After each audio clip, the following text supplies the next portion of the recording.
And you just talked about 1,000 flowers blooming. And every day your diary is completely full. How, from a CEO perspective, have you been able to so well guide the organization? Well, first of all, you don't do it yourself.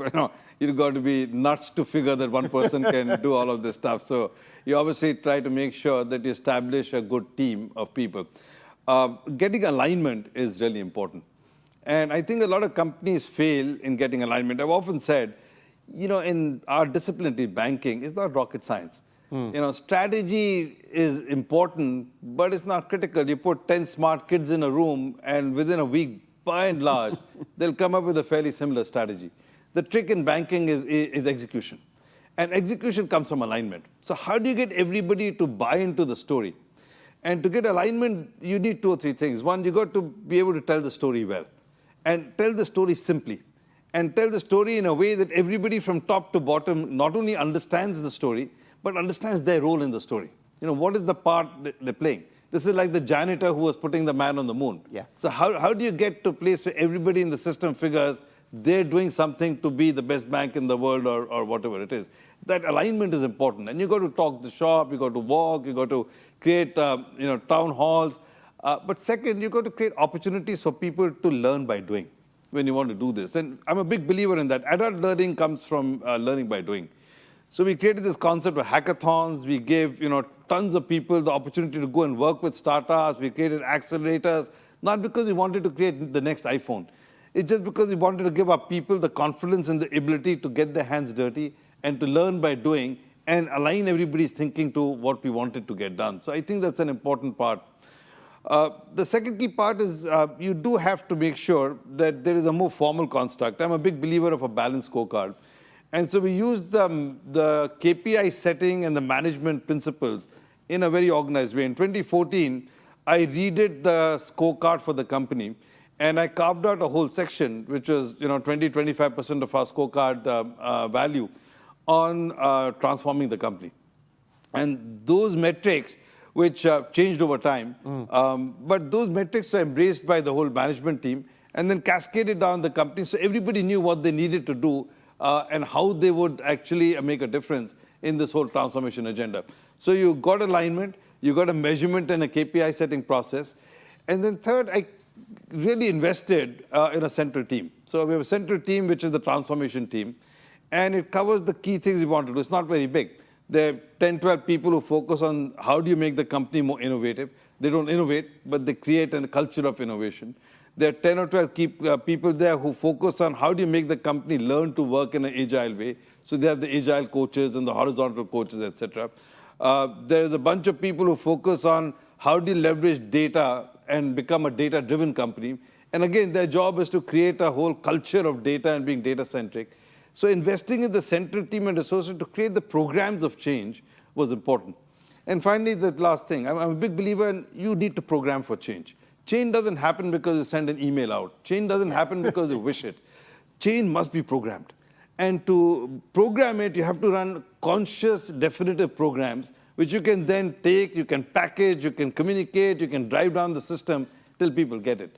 So I think we did a lot of things which allowed people to jump on the bandwagon over time. But finally, to the earlier question, it's about giving people the space to make an impact and a difference. So you can do all of this, but you have to then create an environment where people are willing to take risks and people are willing to be entrepreneurs and because they think that they can make an impact. And that has double this thing. One, they make a difference to the company, but also it keeps them more engaged in their jobs.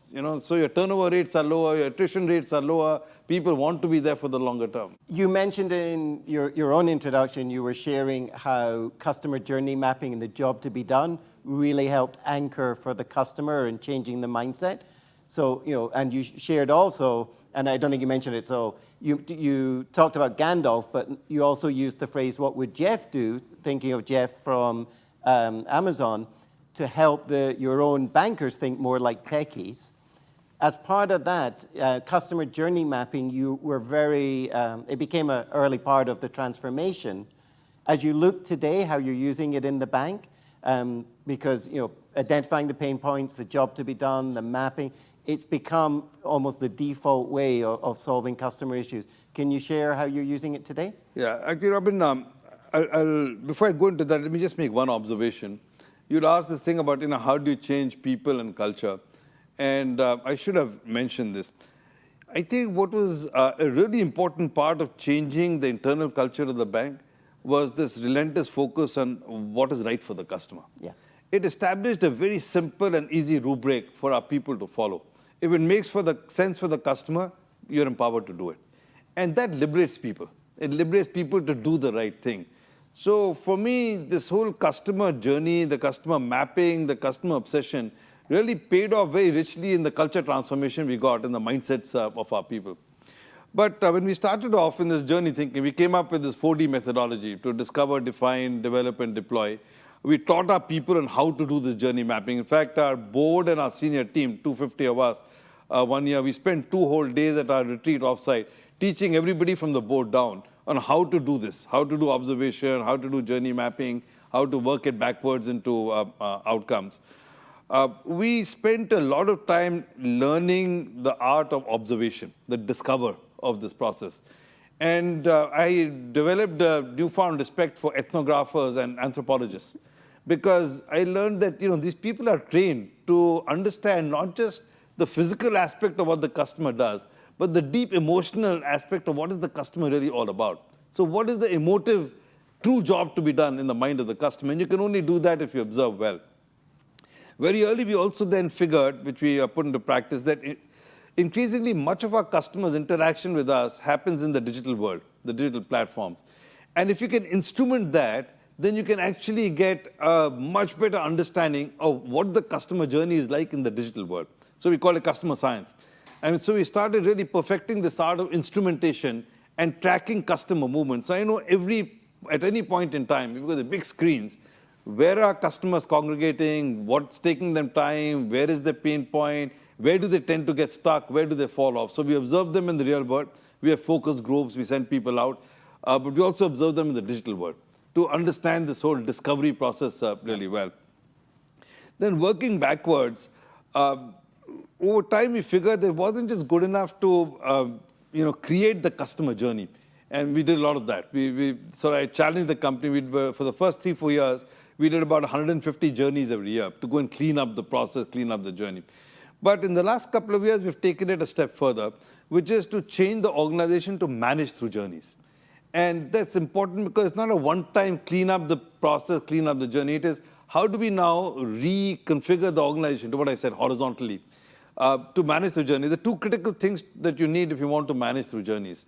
One is that you need to be able to create horizontal organizations. And second is you need to be tremendously data-driven because you're bringing various verticals together. So we call it DDOM. So a data-driven operating model and a horizontal organization. These are 2 critical things you need to put together if you really want to manage through journeys. But that's where we are now. So increasingly managing the company through journeys, customer journeys backward, not just running them as projects.